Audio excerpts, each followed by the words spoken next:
Most people walk into this place expecting shock, but something strange happens instead. Nobody looks away. Nobody reacts.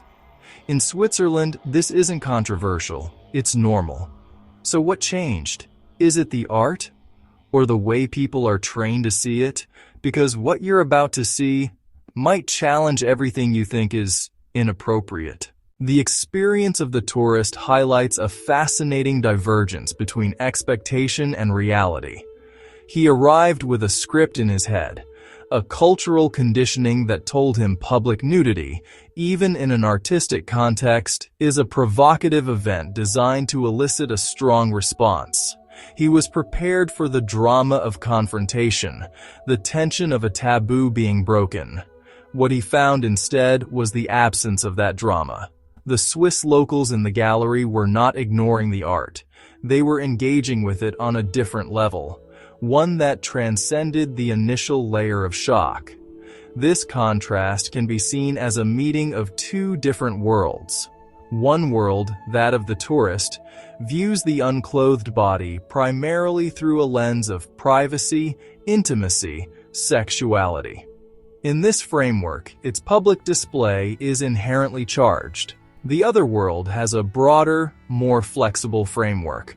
It allows the body to be a vessel for other ideas, artistic form, vulnerability, a commentary on the human condition, simply as a natural state of being.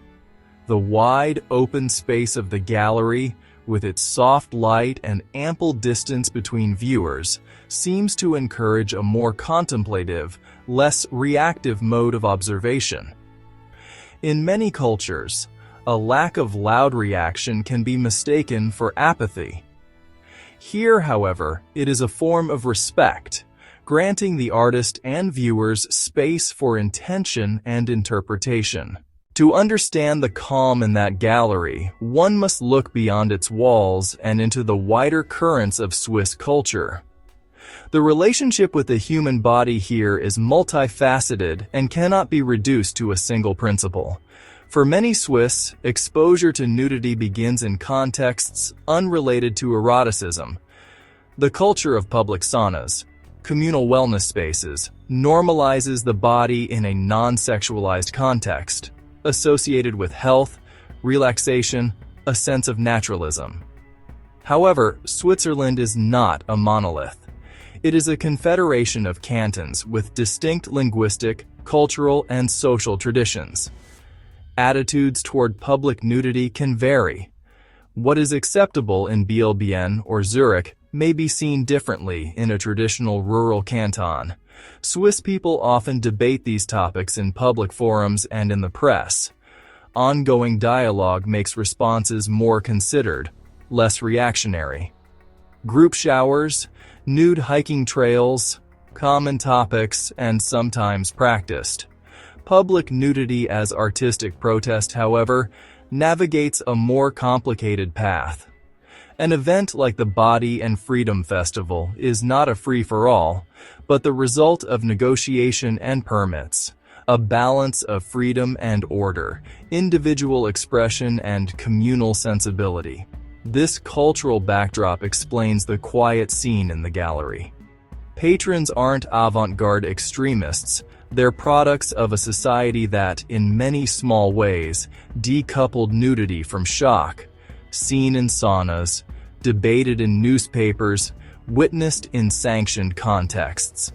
So, in a museum, a space for thoughtful observation, they look past the surface and engage with the artist's intent. The gallery is one more environment where the body is shown for reasons other than titillation. The serene atmosphere is also upheld by a robust legal and institutional framework that actively supports artistic freedom. Acceptance of nude art is not mere tolerance, but often an active, state-sanctioned endorsement. Official backing signals legitimacy, cultural expression worthy of protection and support. A prime example is the Body and Freedom Festival held in Biel-Bienne. Featuring nude performances in public spaces, it proceeded in cooperation with the law.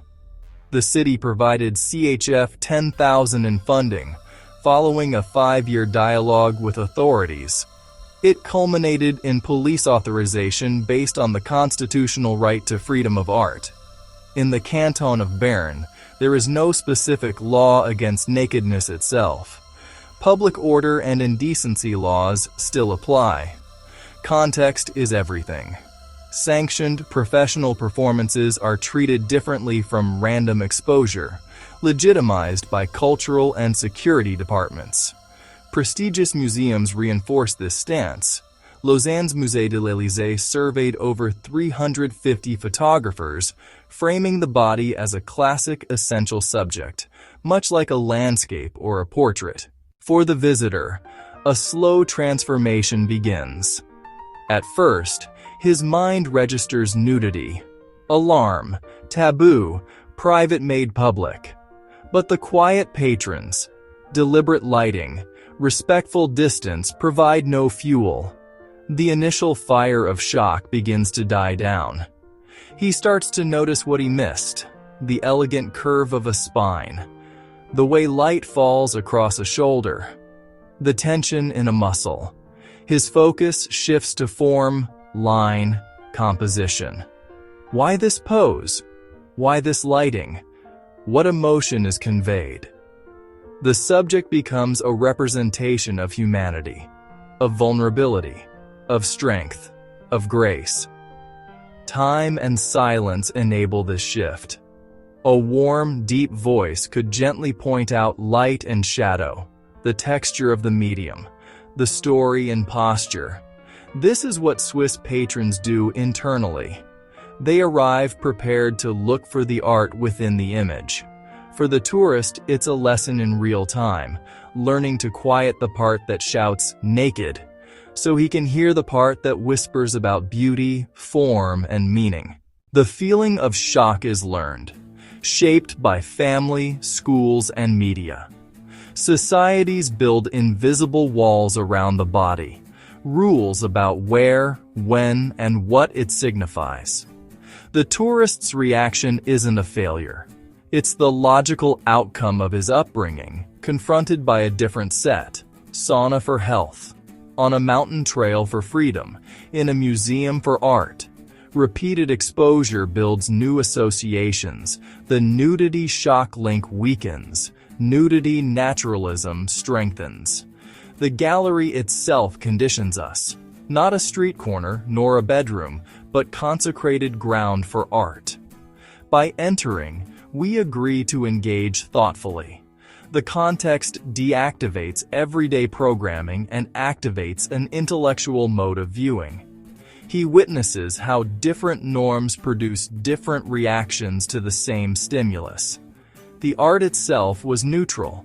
The shock was something he brought into the room. He is humbled, recognizing the powerful, invisible hand of social conditioning. As the day wanes, the light inside the gallery softens further. We return to the tourist. He is no longer restless and confused.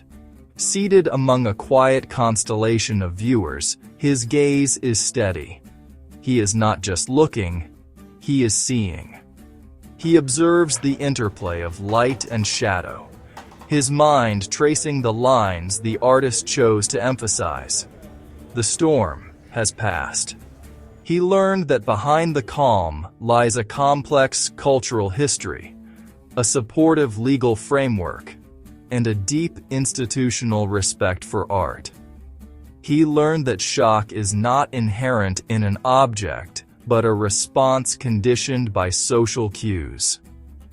A final, lingering question remains, an invitation to reflect on our own reactions and certainties. Perhaps the disruptive force is not in the paint, nor in the silver gelatin, but within us. The film ends on this quiet, provocative thought. Maybe the shock was never the art.